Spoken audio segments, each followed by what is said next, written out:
Welcome to Family and the Feast channel. My name is Janet and this is Chloe again.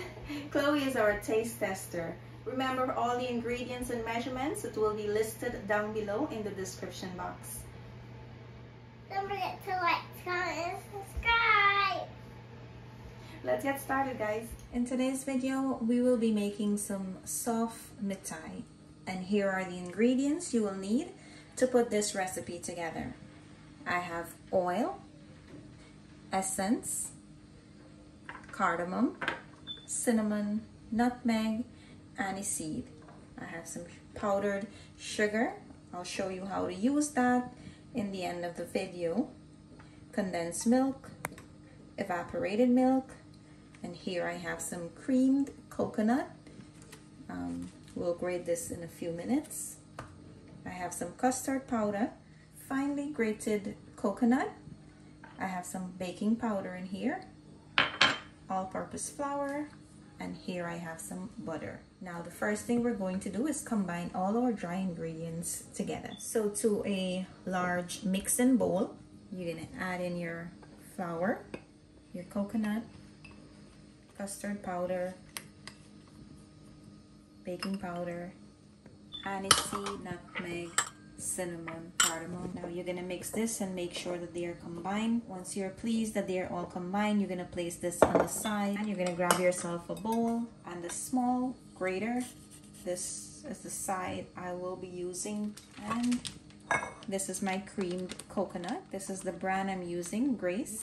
I think there's a next brand to this, but this is the one I like to use. And if you don't have the cream coconut, all you need to do is use a little bit more of the butter. I'll leave in the description box the amount you will need to use in butter if you don't have the cream coconut. But the way you use this is you'll just grate a piece. And this makes a huge difference, guys. I really recommend that you use the cream coconut for your soft mithai. Makes a huge difference. Tastes really good. This is the amount I'm going to be using.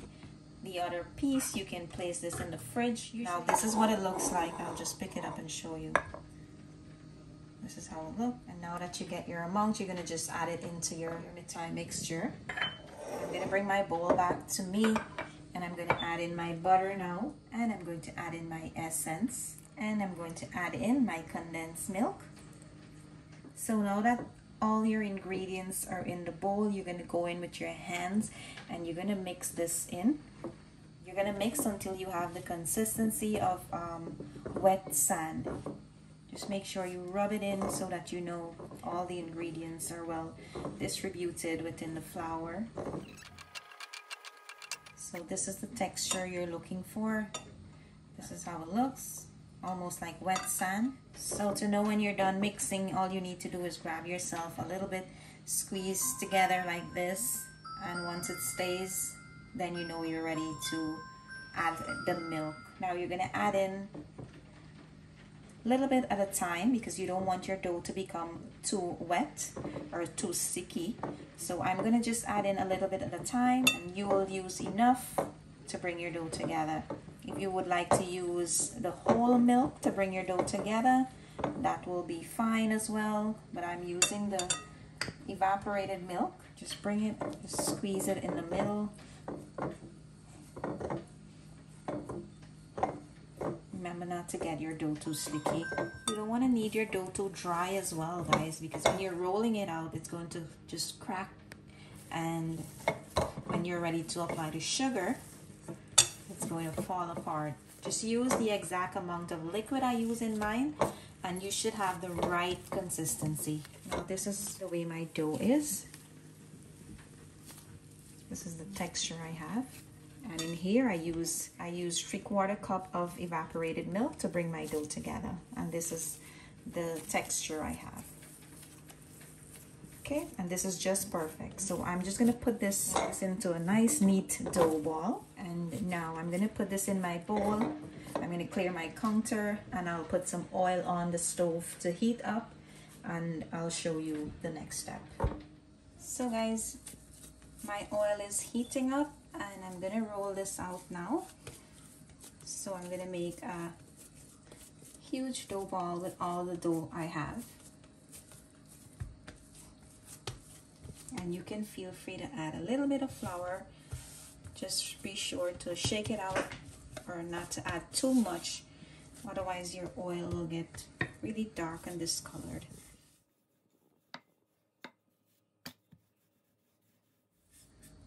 So I'm rolling this out to about 1/2 of an inch thick or a little bit more, not directly half. I like it a little bit thick, and you want to just bring the ends in. If it cracked, it should not crack though.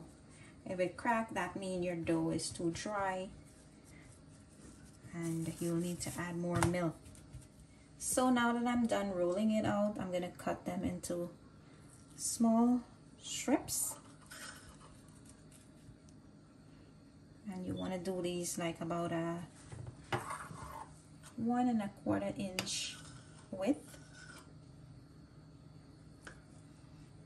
Try to keep all of them the same size.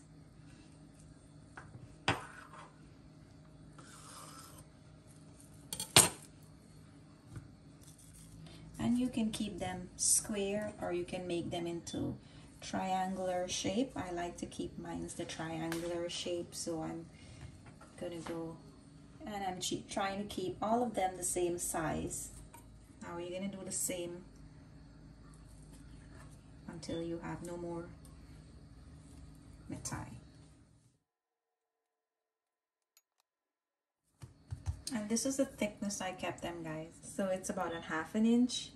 So guys, my oil is hot enough, and to know when your oil is hot, you're gonna put a wooden spoon in it, and once you see those fine bubbles coming up from the bottom, well then you know your oil is ready. Remember, you're not gonna want to overheat your oil, otherwise your Mithai will be dark and burnt looking on the outside and the inside will not cook. So you want to make sure that the oil is not too hot. Once you put them down, it shouldn't bubble up. It should not give you big bubbles. If that be the case, then you'll have to turn your stove down. It means the oil is too hot. So we're going to allow these to fry until they are nice and golden brown. You just want to move them around a little bit and allow them to fry on one side first. Allow it to cook and get a little dark on that side before you turn it over. So I'm going to start turning these over now.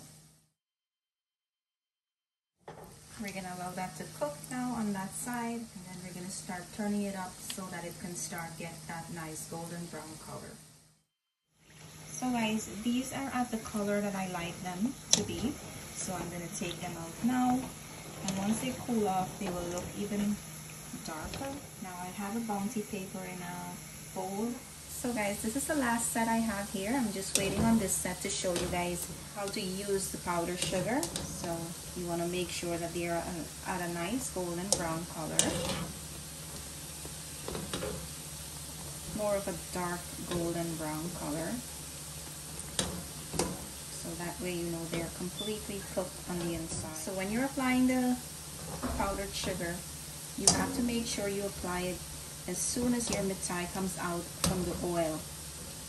That way there is enough heat in the Mithai to melt the sugar and give it that nice sugar coating Mithai is known to have. So this is all done here.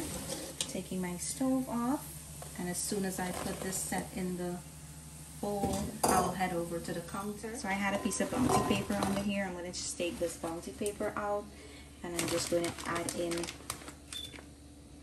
some powdered sugar on top of my Mithai. You can add in as much or as little that you like.